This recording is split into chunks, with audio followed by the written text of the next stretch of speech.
What up, YouTube?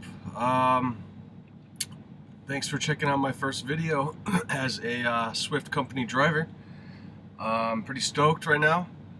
I'm coming at you from Weatherford, Texas. We're actually in between trips. We just started our second trip. We did do our first run from Los Angeles, actually LAX, did a FedEx load to FedEx in Fort Worth. Excuse me. And then we had to cut over to Dallas to pick up our second load, which is heading back to El Paso. We did get a load offer from El Paso to Illinois. Unfortunately, we didn't accept it in time, so we don't know where we're going next. But so where do I even start as far as this trip so far? So Tuesday on the 10th, 10/10, we decided to start.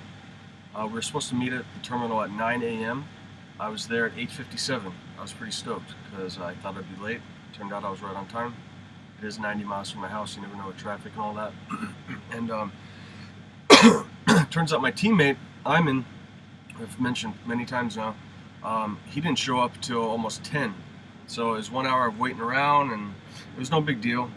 And after kind of checking in with our trainee driver leader, we got sent over to our company driver leader, who is a great lady. She kind of gave us a big packet of info. We only went over a few pages, and then from there it was time to get assigned the truck. We couldn't get a hold of the guy, crack my knuckles here. We couldn't get a hold of the guy that actually assigns the trucks. So it was around 11 by this point.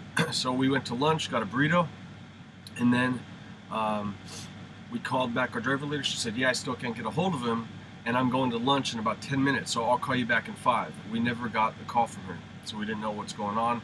We waited around for the whole hour just because we figured we still never heard from her.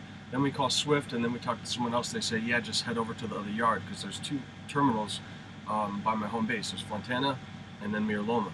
Fontana doesn't do truck assignments, anything like that. Mir Loma supposedly is the biggest truck terminal in the country. I don't know if that's necessarily true. But so basically we finally get to Mir Loma after kind of getting lost and all this stuff, and we finally check in with the guy who assigns the trucks. Really nice guy, older guy. He had a guitar there, and kind of talked to him about music a little bit. My dad plays guitar. He also kind of is part of a business now called Canard Ukes. He knows a ukulele luthier, guy who makes them. And my dad kind of took over the sales aspect, because the guy is just kind of the creative, like old hippie type. My dad has sales experience. He's a sales manager, and so he kind of took his hobby, and now he's making some money off it. So he's setting himself up for a pretty fun retirement with all that.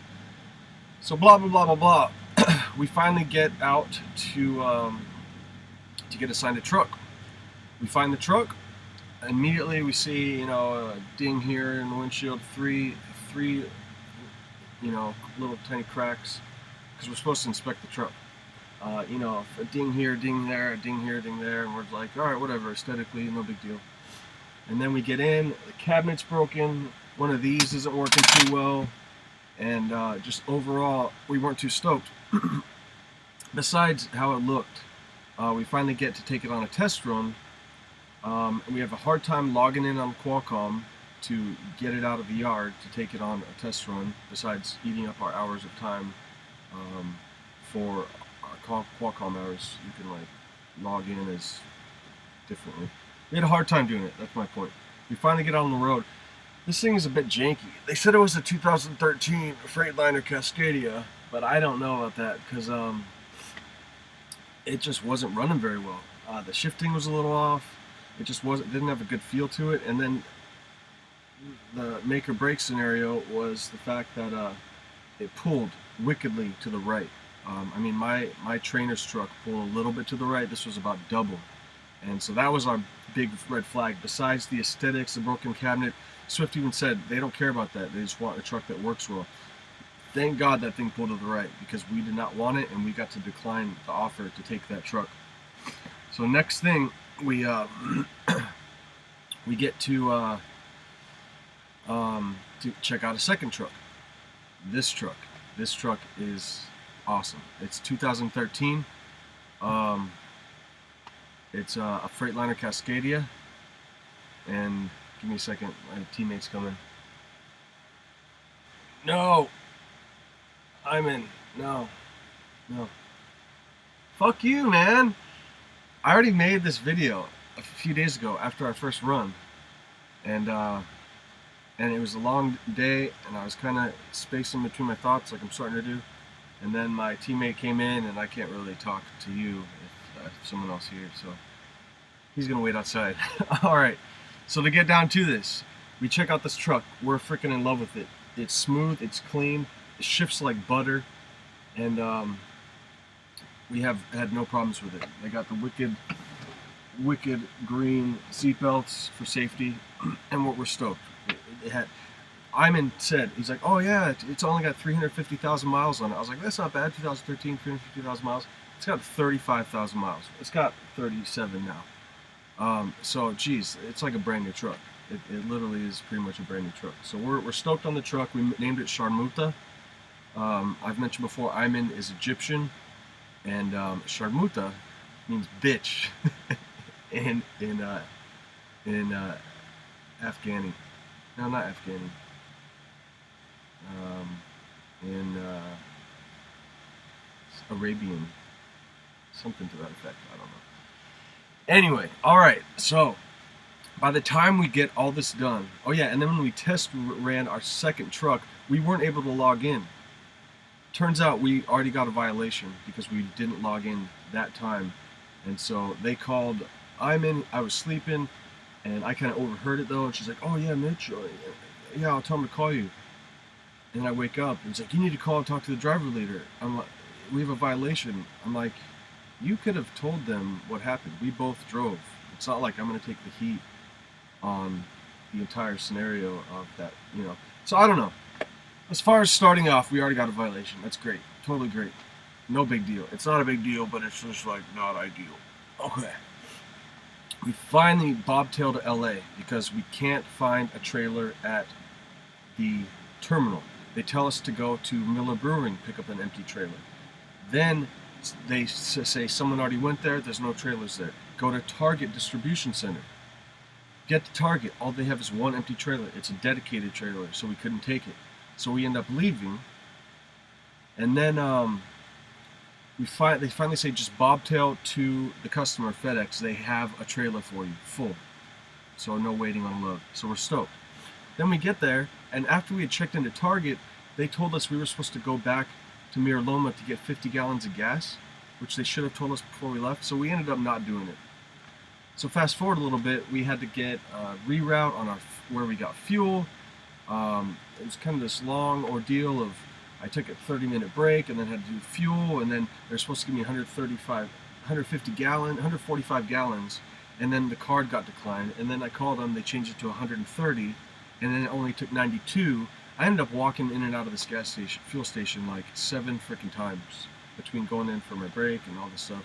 But I did end up talking to the kid at the counter for like a half hour, telling him about when I used to work at a gas station in college and just all the crazy stuff I used to do. I can't even repeat it publicly, but I had a good time with all that.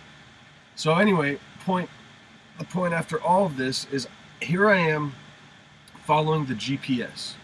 You got to follow. I was with an owner-operator. An owner-operator owns their own truck. You can fuel up where you want. You can take whatever routes you want. As long as you get there, you're on time, you're good to go. Company drivers, you have to fuel up where they tell you to fuel up. You have to take the routes that they tell you, all this approved stuff, company. So here I am, used to taking the GPS, completely 100% following the GPS directions. So we leave the Long Beach fuel station. Here we go to Texas. Qualcomm says go up to 15 towards Barstow, cut over to the I-40, go in through North Texas, northern Arizona, northern New Mexico, North Texas, into Dallas, or into Fort Worth. We get to Barstow. Bear in mind, the big the big aspect of all this is the night before, I didn't even sleep because I asked Iman, hey, are you down to drive first? So I thought we'd get there at 9 in the morning on Tuesday, get our truck by 12, I'd go to bed, we'd be good. We didn't get our truck till 5, we didn't get our first load till 11, and then I was already bobtailing to get the load, so I ended up driving, because Iman didn't sleep that well that night either, so neither of us had slept. By the time I finally finished driving, I was up for about a day and a half, which was all good and fine, but my brain was kind of just running low on the ability to kind of maintain sanity a little bit. So here we are in Barstow. We get off at the truck stop. We do a pre-trip, post-trip, and then Iman gets back on the freeway and he starts heading south on the 15. And I throw up this whole fuss of like, dude, what are you doing? I just came from this direction. He's like, no, well, this says to go there. And I'm like, what are you talking about? We're going north and now you're going south. You're going the wrong way. We finally realize this is all my fault. I was following the GPS to Texas.